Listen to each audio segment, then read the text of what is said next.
فرماتے ہیں کبھی ہم اپنے محلے میں ہوں، بستی میں ہوں، جماعتوں میں نکلے ہوں، جس بستی میں جائیں ہماری طرف سے پوری کوشش ہو کہ 100% نمازی بنیں، 100% نمازی بنیں۔ اس کے لیے باقاعدہ محنت کی جائے۔ اس لیے کہ اگر خدا نہ خاصہ کسی بستی میں بے نمازی ہیں تو ان کی نوبت تو سب پہ پڑے گی، سب پہ ان پہ خود تو پڑ رہی ہے، لیکن اس کا اثر باقی بستی پہ بھی پڑے گا۔ اس لیے کہتے ہیں کہ جس بستی میں جائیں اس میں جا کے محنت کریں، ہر بندے سے جب ملتے ہیں جا کے دعوت دیتے ہیں، اسے اللہ کے راستے میں نکلنے کے لیے تیار کرتے ہیں، تو جہاں ہمیں ہر مسلمان کو اللہ پاک کے راستے میں نکلنے کے لیے تیار کرنا ہے، وہاں ہر مسلمان کو حکموں کو پورا کرنے کے بھی تیار کرنا ہے۔ اور بستی میں رہتے ہوئے اپنی مسجد والے 5 اعمال اس کے لیے بھی تیار کرنا ہے، اس کے لیے تیار کرنا ہے۔ اور وہ مسجد کی بات کیا کرے گی؟ تو وہ روزانہ مسجد میں وقت دے کے ایک ایک گھر کے ہر بالغ مرد سے جا کے ملے گی، ہر بالغ مرد سے جا کے ملے گی، اور اسے اللہ پاک کی عظمت بڑائی بیان کرتے ہوئے اللہ کے حکموں کو پورا کرنے کے تیار کریں گے۔ حکموں میں سب سے پہلی چیز نماز ہے۔ اگر ہم نماز کا اہتمام کریں گے تو اس میں کیا ہے؟ تو نماز ایسا عمل ہے کہ اس میں آدمی کے جسم کا ہر عضو استعمال ہوتا ہے، ایک خاص استعمال ہر عضو کا۔ مثلا ہم نے اللہ اکبر کہہ کے ہاتھ باندھ دیے، اب جو ہاتھ باندھ کے قیام شروع کیا تو بڑے 4 حالتیں ہیں، قیام، رکوع، سجدہ، قعدہ، یہ 4 بڑی حالتیں ہیں نماز کی۔ اس میں ہر رکن میں آدمی کو ایک خاص انداز سے اپنا جسم استعمال کرنا سکھایا۔ مثلا ہاتھوں کا استعمال کیا ہوگا قیام میں، زبان کا استعمال کیا، زبان سے کیا بولنا ہے قیام میں۔ اچھا، آنکھوں کا استعمال بتایا، آنکھیں کہاں رکھنی جب قیام میں کھڑے ہیں۔ کانوں سے کیا سننا ہے، جو خود بول رہے ہیں اس کو سنیں گے یا امام کی بات کو سنیں گے؟ دائیں بائیں کے اور اس کو نہیں سننا، تو ہم غور کریں۔ اب قیام میں ہاتھوں کا استعمال بھی، زبان کا بھی، کان کا بھی، آنکھوں کا بھی، پاؤں کا بھی، تو پاؤں کا رخ کیا ہو۔ تو جب رکوع میں گئے تو اب ہاتھوں کا استعمال بدل گیا، پہلے ہاتھ باندھ کے کھڑے تھے، اب ہاتھ گھٹنوں پہ رکھ کے جھک گئے۔ زبان کا بول بھی بدل گیا، کھڑے ہو کے تو فاتحہ اور تلاوت کر رہے تھے قرآن کی، اب تسبیح پڑھنے لگے، سبحان ربی العظیم۔ جب سجدے میں گئے، اچھا اب قیام میں رکوع میں دیکھنے کی جگہ بھی بدل گئی، قیام میں اور تھی، رکوع میں اور ہے، سجدے میں اور ہے، قعدے میں اور ہے۔ یہ گویا کہ ایک زبردست مشق ہے، اللہ ہمیں توفیق دے ہم نماز سے اگر یہ مشق پکی کر لیں تو پوری زندگی صحیح رخ پہ آ سکتی ہے۔ نماز ایسی چیز ہے، کلمے والے یقین کے ساتھ جب ہم اپنی نمازوں کو محنت کریں گے تو اس سے انشاءاللہ باقی زندگی بھی صحیح رخ پہ آتی چلی جائے گی۔ وہ فضائل نماز میں لکھا نا کہ ایک حدیث کا مفہوم ایسے ہے، قیامت میں سب سے پہلے نماز کا حساب ہوگا، جس کی نماز اچھی اور پوری نکل آئی اس کے باقی اعمال بھی پورے اتریں گے، اور جس کی نماز خراب نکلی اس کے باقی اعمال بھی خراب نکلیں گے۔ یعنی نبی علیہ السلام نماز کے ٹھیک ہونے پہ ساری زندگی کے اعمال کی درستگی کو ارشاد فرما رہے ہیں، اور نماز کے خراب ہونے پہ ساری زندگی کے اعمال کی خرابی کو ارشاد فرما رہے ہیں۔ اس لیے گزارش کی جاتی ہے کہ جب خاص طور پہ جب اللہ کے راستے میں نکلے ہوں تو کوئی فرصت ہے، اس وقت کمائی کی مشغولیت ہمارے ساتھ نہیں ہے، گھر بار کی مشغولیت ہمارے ساتھ نہیں ہے، اپنے مقام پہ ہوتے ہوئے جتنی مشغولی کی چیزیں ہیں اس سے اللہ نے اپنے فرض سے فارغ کیا، ہم اللہ کے راستے میں نکلے، تو ہم اللہ کے راستے میں نکلیں تو اسی کے لیے نکلے، یقین بنانے کے لیے، اپنی نمازوں کو اچھا بنانے کے لیے۔ ایک درجہ ہے 100% لوگ نمازی بن جائیں، پھر اگلا درجہ کیا ہے کہ ہم ہر مسلمان کو اس کی گزارش کریں گے کہ اپنی نماز کو اچھا بنانے کی محنت کریں، جتنی اس کی نماز اچھی بنتی جائے گی اتنی اس کی زندگی اچھی بنتی چلی جائے گی، اور جتنی نماز میں کمی ہوگی اتنا باقی زندگی میں بھی کمی ہوگی۔ تو نمازوں پہ محنت کرنا یہ موقع ہے، اللہ کے راستے میں نکلنے کا زمانہ یہ نمازوں پہ محنت کرنے کا موقع ہے، فرصت دی ہے نا۔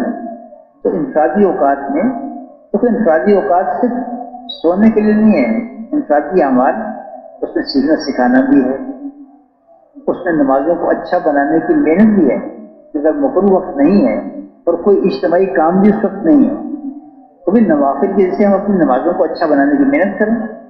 پھر یہ کہ نمازوں میں جو کچھ پڑھا جاتا ہے، نمازوں میں جو کچھ پڑھا جاتا ہے، اگر جماعت میں کوئی عالم ہیں، کوئی حافظ ہیں، قاری ہیں، تو اچھا ہے ہر بندہ اپنی حاجت سمجھ کر انفرادی اوقات میں ان کو جا کے اپنی نماز سنائے۔ ایک تو اجتماعی طور پر ہم تجوید کرتے ہیں، اس میں بعض اوقات اتنا وقت نہیں ہوتا ہے تفصیل کے ساتھ ہم کر سکیں، اگرچہ کرنا چاہیے، لیکن صرف تجوید کو ہلکے پہ ہم نہ چھوڑیں، ہم اللہ کے راستے میں اسی کو سیکھنے نکلے ہیں۔ تو اگر جماعت میں عالم، حافظ، قاری، یا بعض اوقات ماشاءاللہ ایسے ساتھی ہوتے ہیں جو قاری حافظ تو نہیں ہے لیکن تجوید سے پڑھنا سیکھا ہوا ہے، تو ایسے ساتھیوں پہ ہم دوستی لگائیں، ان کی خدمت کریں اور ان سے اپنی پہلے درجے میں نماز کی چیزوں کو درست کریں، جو فاتحہ کو ٹھیک کرائیں، جو صورتیں ہم نمازیں پڑھتے ہیں وہ ان کو سنا کے ٹھیک کریں، التحیات کو ٹھیک کریں، دعائے قنوت کو، جو چیزیں نماز میں پڑھی جاتی ہیں پھر نماز کی ہر چیز کو سیکھنا، تاکہ نماز ہماری اچھی بنے۔ یہ نمازوں کو اچھا بنانے کی چیزیں ضروری ہیں، اس لیے کہ اب آدمی قرات کر رہا ہے تو اس میں بعض وقت ایسی غلطیاں ہو جاتی ہیں کہ نماز ہی خراب ہو جاتی ہے۔ اب ہم مطمئن نماز پڑھ رہے ہیں اور ممکن اللہ کے کاغذوں میں ہم نمازی نہ کہلائیں، اور نہ جاننا یہ عذر نہیں ہے، نہ جاننا کہ یہ ہمیں پتہ نہیں ہے، یہ کوئی عذر نہیں ہے۔